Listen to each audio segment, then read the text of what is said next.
दम जितना लगा ले तोरी बापो से अब रुकब ना। कि दम जितना लगा ले काहे कि तोरी बापो से अब रुकब ना।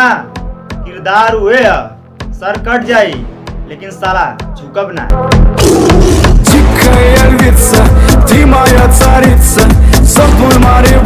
कि अपनी फायदा खातिर केहू के शिकायत आ केहू के तारीफ करी ई हमार काम ना। कि अपनी फायदा खातिर केहू के शिकायत या केहू के तारीफ करी ई हमार काम ना। खुद की मेहनत से बनल दो चार गो कुत्तन की भोकला से बदनाम हो जाई इतना कमजोर हमार नाम ना।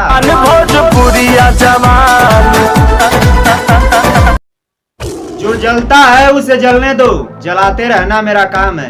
कि जो जलता है उसे जलने दो, जलाते रहना मेरा काम है।